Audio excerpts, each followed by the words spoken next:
Xullas o'rtoqlar, Lyuksemburgdan bizga yana bir kichik vlog. Sizga hozir ana Lyuksemburgdagi sentrdagi yo'llarni ko'rsataman. Juda ham bir ajoyib atmosfera. Ko'rishingiz mumkin.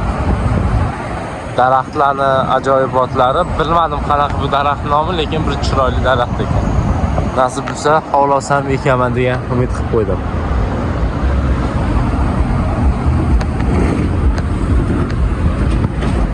Bu arxitekturniy zdaniylar va juda ham qimmatbaho mashinalar ko'p ekan, avtomobillar.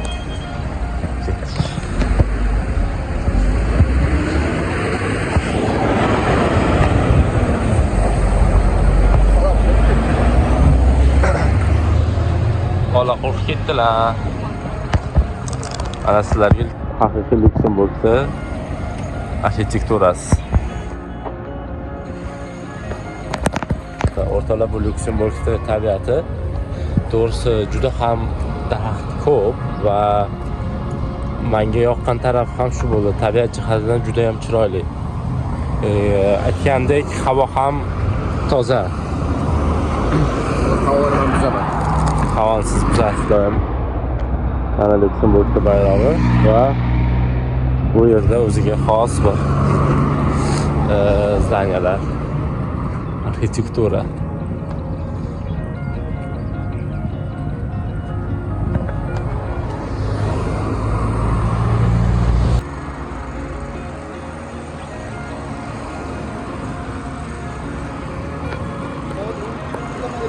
Nima?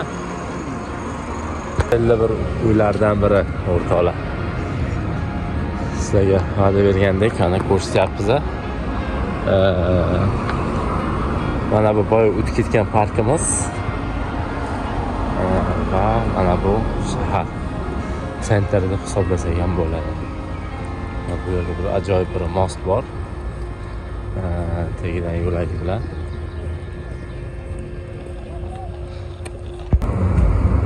Общественный transport, ya'ni jamoat transporti bu yerda bepul ekan. Bu narsa juda ham qulay. Ayniqsa bizga o'xshagan turistlarga anchagina pulimiz tejadi to'g'risi. Chunki ba'zi bir Yevropa davlatlariga kuniga 10 yevro, 20 yevro ham ishlatib qo'yishingiz mumkin. Faqatgina o'sha общественный transportda o'ziga.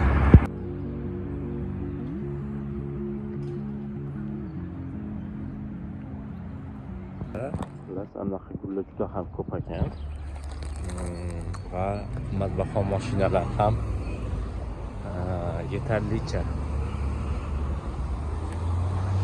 Havosi lekin to'g'risi juda ham yoqdi. Havosi toza, anchagina.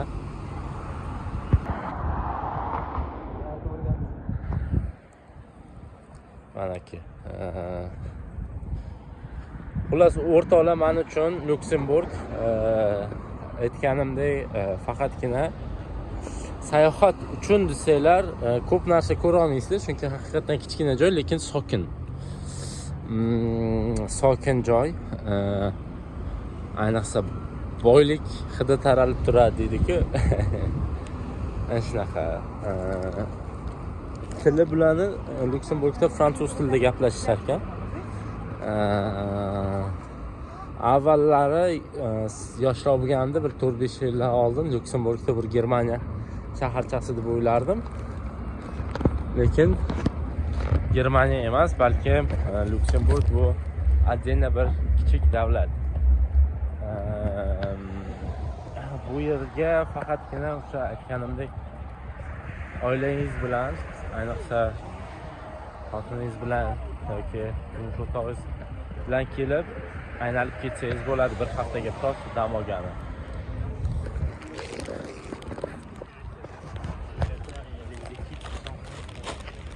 Lyuksemburgda yana bir chiroyli joylardan biri. Biz hozirda shaharning markazida turibmiz. O'ziga yarasha qiziq bir arxitekturasi.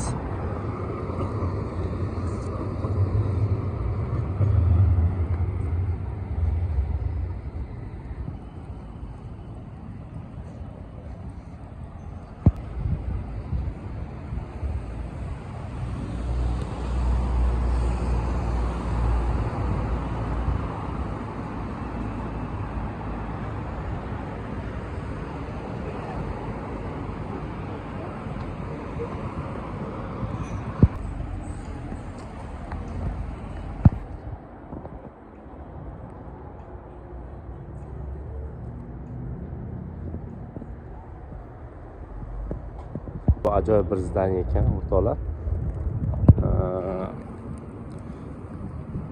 Shu yerdan bitta o'yin bo'lsa ya deydi-ku. Bunaqa joylar odamni bag'rini ochadi.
Lüksemburgda o'ziga yarasha vibe bor. Menga yoqdi. Bu social mediadan uzilish uchun eng qulay shaharlardan biri.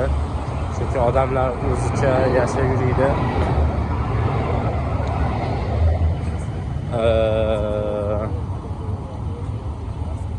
Shahar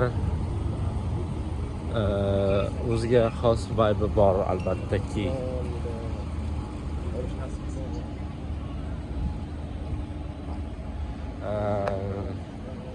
Manga biz hozirda Brussel tarafga qarab yo'l oldik. Vokzalga boryapmiz va hozirda vokzalni ko'rinishi mana bunaqa. Juda ham bir qiziq.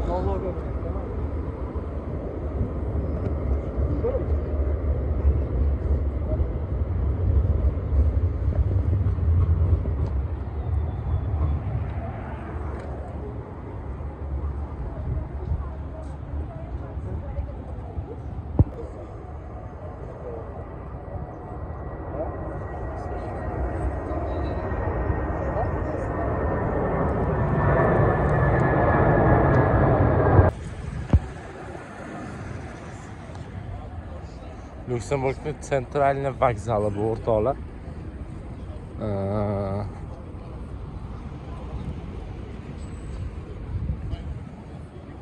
Har xil millatdagi insonlar juda ham raznobraziya katta.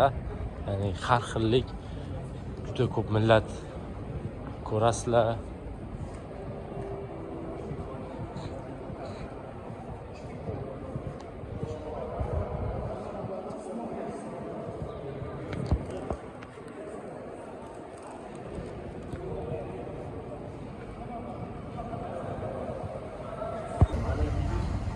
Biz hozirda Brussel shahariga keldik. Brussel Central Stationga to'xtadik va hozir shaharga qarab yo'l olmoqdamiz. Otelimizga Verniye.